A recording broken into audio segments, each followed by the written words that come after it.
Assalamu alaikum, dear learners. Welcome back to Oratory. I hope you all are fine and safe. Alhamdulillah, I am very well.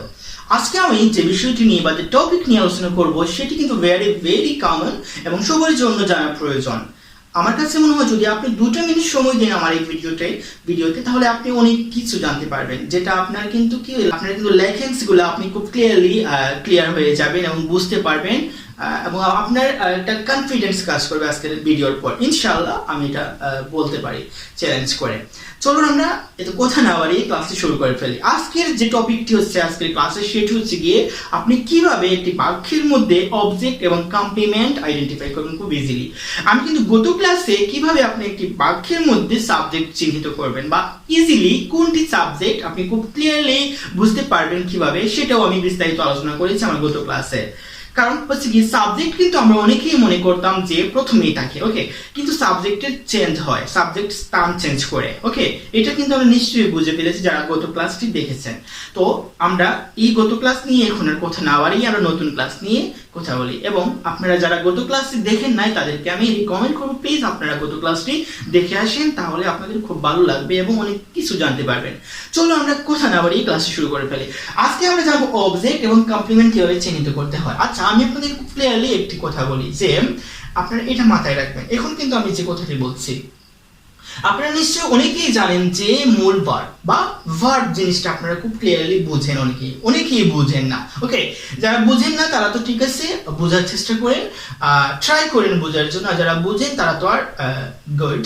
আচ্ছা, ভার্বের আগে বা পূর্বে এবং ভার্বের পরে যে দুটি ওয়ার্ড থাকবে ওই দুইটা ওয়ার্ড যদি ভালো করে বুঝেন, আমি আবার বলতেছি, ভার্বের পূর্বে এবং ভার্বের পরে, হ্যাঁ, ভার্ব যে ভার্বই হোক, ওইটা কখনো হতে পারে হেল্পিং ভার্ব, তারপর হতে পারে গিয়ে মূল ভার্ব, যেরকমই হোক ভার্ব তো ভার্বই, কিন্তু আমি বলতেছি যে ভার্বের পূর্বে, হ্যাঁ, ভার্বের পরে, ভার্বের পূর্বে এবং ভার্বের পরে যে দুটি ওয়ার্ড থাকবে ওই দুইটা ওয়ার্ড যদি বা ভার্বের পরের ওয়ার্ড যদি আগের যে পূর্বের ওয়ার্ডের সাথে যদি একটা সম্পর্ক নির্দেশ করে বা একে অন্যকে নির্দেশ করে, তাহলে বুঝবেন যে আপনি কি এই পরের ওয়ার্ডটা হচ্ছে গিয়ে আপনার কমপ্লিমেন্ট। খুব ইজিলি আপনি এটা বুঝতে পারবেন এবং আইডেন্টিফাই করতে পারবেন, ওকে।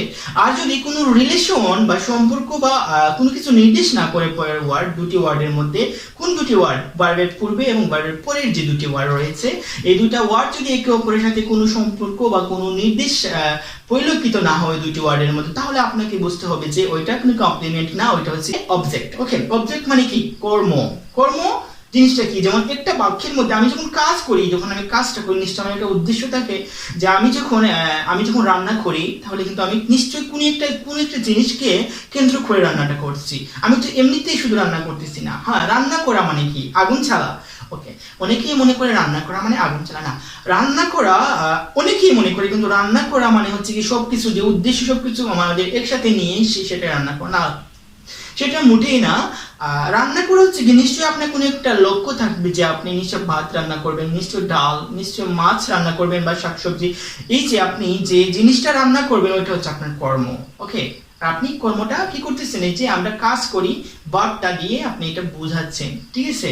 আচ্ছা, যাই হোক, তাহলে আমরা নিশ্চয় কর্মটা বুঝলাম এবং অবজেক্টটা এখন আমরা বুঝে গেলে কিভাবে এটাকে বার করতে হয়। নিশ্চয়ই আপনারা এটা বুঝছেন যে আমি আগে যে বলেছি ভার্বের পূর্বে এবং ভার্বের পরে যে দুটি ওয়ার্ড থাকবে ওই দুটো ওয়ার্ড যদি একে অপরকে নির্দেশ করে তাহলে ওইটা হচ্ছে কি কমপ্লিমেন্ট। আমি এখানে উদাহরণ লিখেছি, দেখেন একটু আপনারা, যে এই যে হিটা আছে এখানে, এই যে হি ইজ আ ডক্টর, না, এখানে হি ইজ আ ডক্টর, এই যে হি আর তারপরে এই যে মূল ভার্বের পর বা ভার্বের পরে যে ওয়ার্ডটা আছে আ ডক্টর, ওকে। তাহলে এই যে হি ইজ আ ডক্টর, এই যে ডক্টরটা, এই ডক্টরটা কে? অন্য কোনো একটা জিনিস, অন্য কেউকে বলতেছে এই বাক্যের মধ্যে, কিন্তু জাস্ট এই ডক্টরকে এটা কিন্তু আমরা বুঝতে পারতেছি। ডক্টরটা কি এখানে?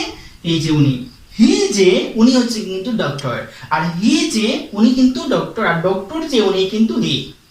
এটা কি বুঝতে পারতেছেন যে এই ডক্টর যিনি মানে একজন ডাক্তার যিনি তিনি কিন্তু হি, ওই যে উনি হচ্ছেন গিয়ে ডাক্তার, আর হি যিনি উনি কিন্তু একজন ডাক্তার, ঠিক আছে।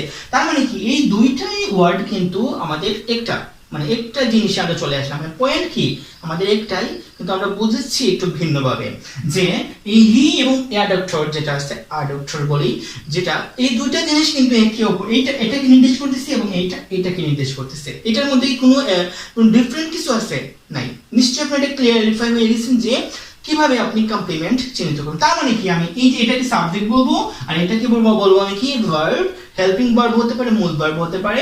এটা হচ্ছে আমার ভার্ব, তার এই যে অ্যাডাক্টর, এই ডক্টরটা হচ্ছে আমার কমপ্লিমেন্ট, মানে এইটা সম্পর্কে আমার এটা তথ্য, মানে এই জিনিসটা কি, এটা একটা নির্দেশক। ওকে, তার মানে কি আমরা নিশ্চয়ই বুঝতে পেরেছি। আমি আরেকটা উদাহরণ দিই। She is a beautiful. Okay, কি হবে? বিউটি। ওকে, আমি আরেকটা উদাহরণের মাধ্যমে আপনাদেরকে বোঝানোর ট্রাই করতেছি যে শি ইজ আ বিউটিফুল, তিনি বা সে একজন সুন্দরী। ওকে, আচ্ছা, এই যে সুন্দরী, হ্যাঁ, সুন্দরী কে? আমি। এখানে কিন্তু আমি বলতেছে না, এই বাক্যের মধ্যে কিন্তু জাস্ট এই সুন্দরটা এই শিকে নির্দেশ করতেছে, তাই না? যে আবার এই শি যে উনি কিন্তু আবার সুন্দরী, ঠিক আছে? আর সুন্দরী যে তিনি কিন্তু শি। এটার মধ্যে কি আর কোনো কিছু আছে? মানে কোনো একটা গোলমেল বা কনফিউশন কাজ করতেছে আপনাদের মধ্যে? নিশ্চয়ই না। তাহলে আপনারা বুঝবেন যে এটা হচ্ছে সাবজেক্ট, এটা হচ্ছে ভার্ব, আর এই জিনিসটা হচ্ছে আমাদের কি কমপ্লিমেন্ট। ক্লিয়ার? এটা কিন্তু আমরা কখনো অবজেক্ট বলবো না। অবজেক্ট কখন বলবো না? যখন দেখবো যে দুইটা ওয়ার্ডের মধ্যে সাবজেক্ট এবং পরের ওয়ার্ডটা, ভার্বের পরের ওয়ার্ডের মধ্যে একটা রিলেশন কাজ করতেছে, একটা সম্পর্ক নির্দেশ করতেছে। তাহলে এটা কি হবে না, মানে একটা জিনিস বোঝাচ্ছে, একটা জিনিস সম্পর্কে বোঝাচ্ছে, আরেকটা জিনিস আরেকটা জিনিসকে একে অপরকে নির্দেশ করতেছে, তাহলে এটা কিন্তু অবজেক্ট হবে না। ওটাকে আমরা, যদিও অবজেক্ট আমরা অনেকেই বলে থাকি, কিন্তু ওটা কিন্তু মেইনলি কি কমপ্লিমেন্ট। তাহলে কি আপনারা বুঝতে পারতেছেন যে এই জিনিসটা ছাড়া বাকি যে জিনিসটা রয়েছে ওয়ার্ড, এটা কিন্তু অবজেক্ট। অবজেক্ট মানে কি, আমি একটা এখানে বোঝাচ্ছি আপনাদেরকে আরেকটা উদাহরণ দিই। এটা আমি একটু কেটে ফেলি, মুছে ফেলি।